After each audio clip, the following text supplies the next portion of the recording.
जब ब्रेकअप के बहुत लंबे टाइम बाद अचानक से एक्स आपके सामने आ जाती है, आपसे टकरा जाती है, तो सिचुएशन बहुत ऑकवर्ड हो जाती है। समझ नहीं आता कि करना क्या है। बात करनी है या अवॉइड करना है। बात करके कहीं उसको ऐसा ना लगे कि मैं आज भी उसके लिए पागल हूँ, डेस्परेट हूँ, ये डर लगता है। अवॉइड करके उसको ये ना लगे कि मैंने उसकी बेइज्जती कर दी, ये भी दिमाग में चलता है। तो करे क्या? अगर आप भी यही जानना चाहते हैं तो बने रहिए मेरे साथ। चलिए शुरू करते हैं इस वीडियो को। देखिए माय फ्रेंड्स, अपनी एक्स से इतने सालों बाद एकदम जब मिलते हो, जब टकराते हो, तो उससे बात करनी है या उसको अवॉइड करना है, ये कुछ चीजों पे डिपेंड करता है। पहली चीज तो ये समझ लीजिए कि आपका ब्रेकअप क्यों हुआ था, इसकी बहुत वैल्यू है।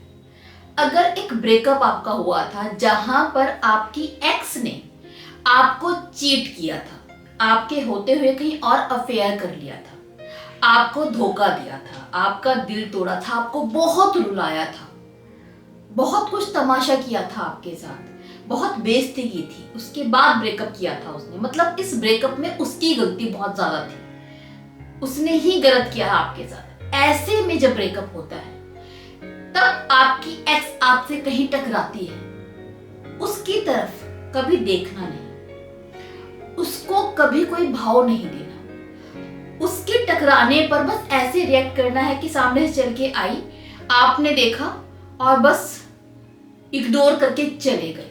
इसके अलावा मान लो कि वो खुद ही सामने से आके आपसे बात करती है, एक्साइटेड हो जाती है कि यार यहाँ पर कैसे, कितने टाइम बाद मिले हो और क्या चल रहा है, क्योंकि उसने आपको छोड़ा था, गलती उसकी है, उसको करने दो। यहाँ पर आपको 1 मिनट के लिए बहुत नाइसली बात करनी है, वो भी इसलिए क्योंकि उसने आपको टोका है। तो यहाँ पर बहुत अच्छे से रिप्लाई दो, बी अ जेंटलमैन। उसकी बातों का एक बार यही पूछ लिया, तू कैसी है, सब ठीक चल रहा है, एंड उसके बाद चलो यार थोड़ा लेट हो रहा हूँ, मुझे शॉपिंग करनी थी, और कह के आप निकल जाओ। वहां पर आपको उसको इस तरीके से इग्नोर करना है। तो कभी भी सामने से बात मत करना उस लड़की से अगर टकरा जाए, और वो बात करे तो उस कॉन्वर्सेशन को बढ़ाना नहीं, सिर्फ 2 बातों में जवाब देके हालचाल पूछ के तुरंत वहां से निकल जाना। इतनी परमिशन ही नहीं देना कि वो आपसे ज्यादा बातें करे।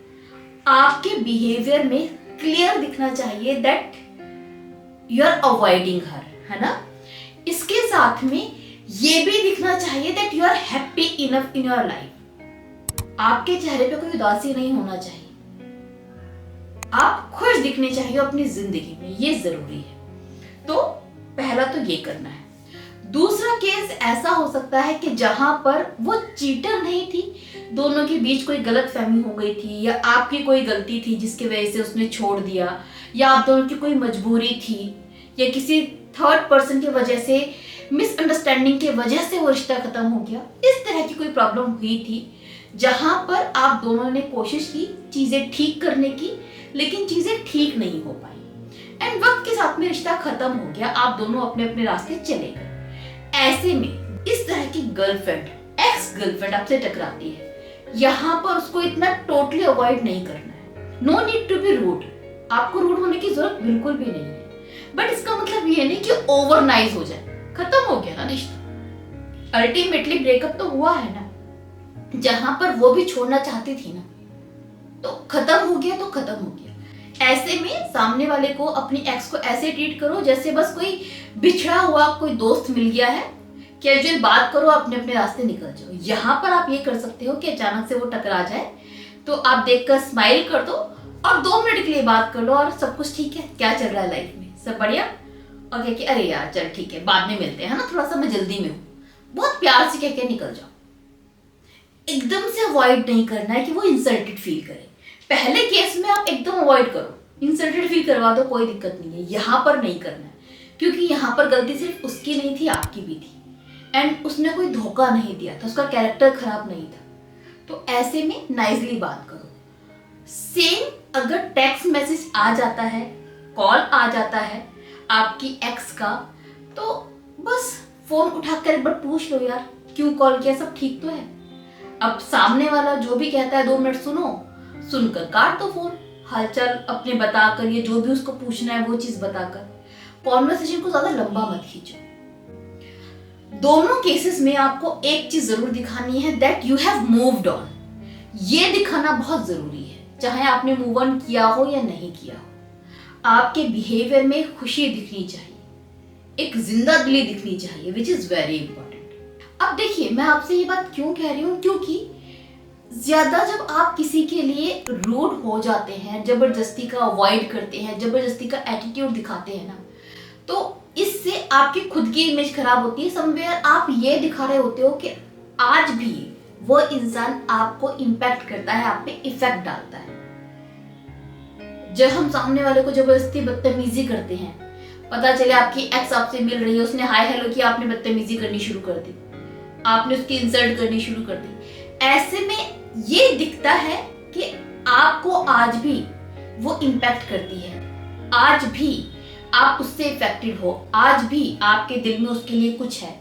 आपके रूड बिहेवियर से ऐसा पता चलता है, जो कि आपको नहीं दिखाना है। जब आप बहुत नाइसली बिहेव करते हो और उसके बाद भी टाइम नहीं देते, वैल्यू नहीं देते, एकदम से कॉन्वर्सेशन एंड करके निकल जाते हो, खुशी दिखाते हो, चेहरे पर हंसी होती है, तो इससे पता चलता है कि सामने वाले की वैल्यू आपकी जिंदगी में खत्म हो चुकी है। एंड यही चीज आपको दिखानी है दोनों लड़कियों को, क्योंकि दोनों आपकी एक्स हैं। बहुत ज्यादा बात मत कीजिएगा। कभी अगर फोन भी आ जाए इनका, तो भी सिर्फ फोन उठा के आप हालचाल पूछो, ज्यादा बात मत करना, गुस्सा मत दिखाना, प्यार मत दिखाना, एक्साइटमेंट मत दिखाना, नफरत मत दिखाना। Be very normal. बिल्कुल ऐसे बात करो, मान लो आपको कोई पड़ोसी ने कॉल कर दिया हो जो आपसे कभी बात नहीं करता, आपको कोई इंटरेस्ट नहीं है, लेकिन क्योंकि पड़ोसी है तो आप 2 मिनट के लिए बात कर लेते हो कि भाई क्यों कॉल किया है, पहली बार किया तो। बस वैसा ही एटीट्यूड कि उससे ना तो आपकी दोस्ती है ना तो आपकी दुश्मनी है, वो अच्छा है तो ठीक, बुरा है तो ठीक, वो एटीट्यूड आपको अपनाना पड़ेगा। ये आपकी इमेज के लिए जरूरी है। इस एटीट्यूड से ये दिखता है कि आप इतने मूव ऑन हो चुके हो कि उसकी कॉल उठाने से आपको परहेज नहीं है, एंड ये भी दिखता है कि इतने मूव ऑन हो चुके हो कि उसकी कॉल से बात करके आप इम्पैक्ट नहीं होते। दोनों चीजें आप दिखा दो। तो be normal, indirectly ignore her and make her feel that you are happy in your life. That's it, इतना ही करना है। होप बहुत डिटेल में मैंने आपको समझाया है, चीजें समझ में आई होंगी। ये वीडियो आपको हेल्पफुल लगेगी, इसी उम्मीद के साथ विदा दीजिए। Bye bye, take care.